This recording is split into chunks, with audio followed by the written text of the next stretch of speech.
Before the first word was ever written down, before the first God was given a crown, something was crawling from the water to the shore, and couldn't have known what it was crawling toward. A fin became a leg, became a hand, became a pen. A jaw became a larynx, and the larynx learned to sing. 4 billion years of trial, 4 billion years of then, and here we are, discussing everything.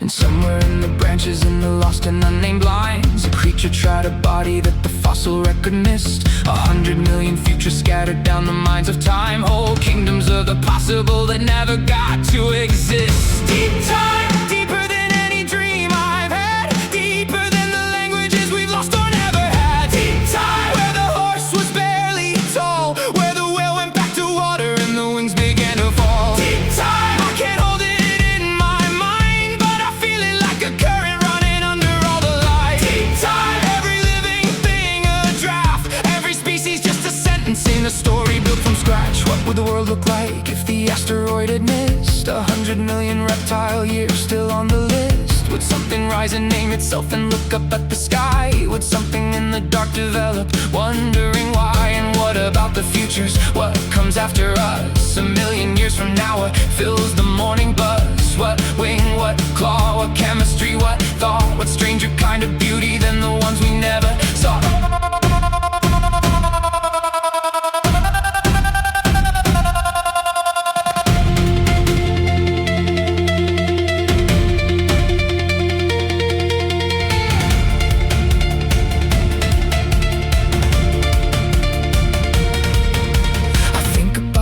That didn't make it, the lineages that almost were, the shapes the world didn't take.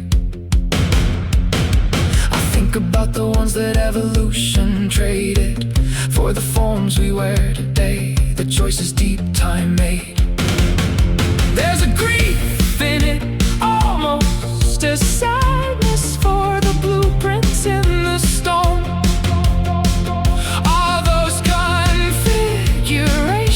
All those almost, all those bodies that were built and then undone. Deep time, deep time,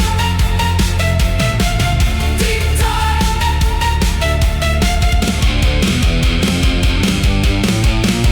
What I write in the dark, what I write in the dark, what I write in the dark.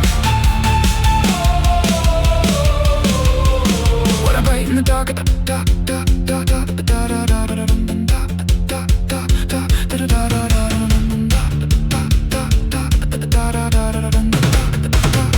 What I write in the dark.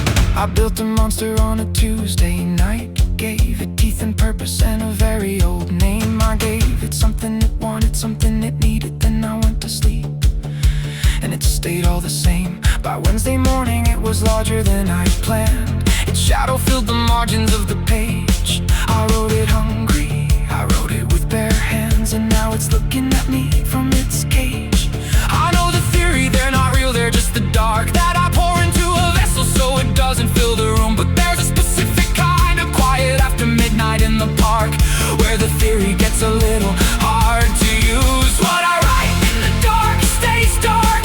It doesn't leave with the morning, it doesn't fall apart. What I write in the dark takes root in the basement of the building, in the soil under the fruit. What I write in the dark knows me, it knows the hour I work it, it knows how I flee. What I write in the dark is mine, and the price of that is something I still can't define.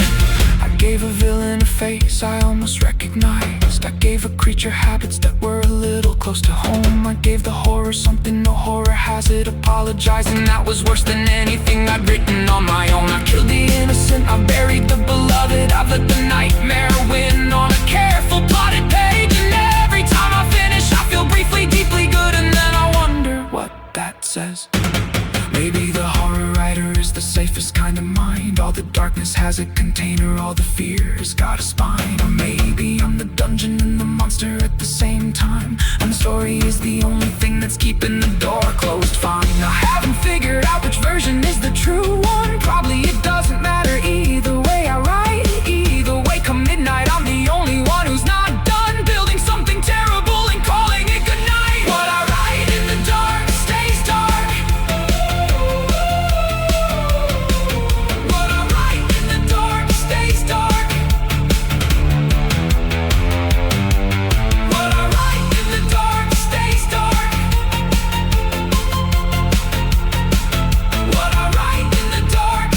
dark.